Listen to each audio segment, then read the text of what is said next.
तुम्हाला सांगितलं तर विश्वास बसणार नाही. ज्या देवी पार्वतीला आपण जगाची माता म्हणतो त्यांनाच काही ठिकाणी येडाई असं नाव दिलं गेलं आहे. पण हे नाव त्यांना का मिळालं? आणि यामागे श्रीरामांचा काय संबंध आहे? कैलास पर्वतावर एक दिवस गूढ शांतता पसरली होती. भगवान शिव ध्यानात मग्न होते आणि देवी पार्वती त्यांच्या जवळ बसल्या होत्या. तुम्ही कोणाचा ध्यान करत आहात? शिवांनी डोळे न उघडता उत्तर दिलं. मी श्रीरामाचा ध्यान करतो आहे. हे ऐकून पार्वती थक्क झाल्या. स्वतः महादेव एका मानव अवताराचं ध्यान करतात हा विचार त्यांच्या मनातून जात नव्हता. हे कसं शक्य आहे? आणि त्या क्षणी त्यांनी एक निर्णय घेतला. मला त्यांची परीक्षा घ्यायलाच हवी. शिवांनी त्यांच्या मनातील विचार ओळखले. त्यांची परीक्षा घेऊ नकोस. पण कुतूहल आधीच वाढलं होतं. त्यावेळी श्रीराम वनात होते.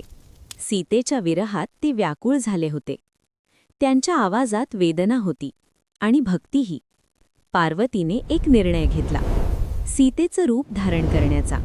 रामांनी तिला पाहिलं. क्षणभर सगळं स्थिर झालं. माता, तुम्ही इथे कशासाठी आलात? या एका वाक्याने सगळं बदललं. पार्वती थक्क झाली. त्यांनी मला ओळखलं.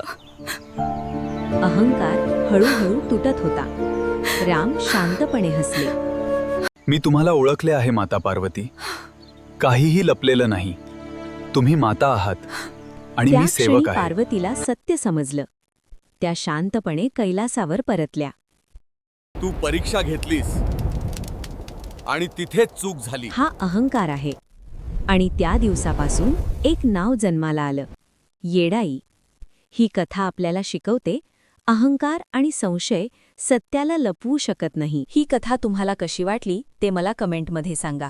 आणि नवनवीन कथा ऐकण्यासाठी माझ्या चॅनलला सबस्क्राईब नक्की करा.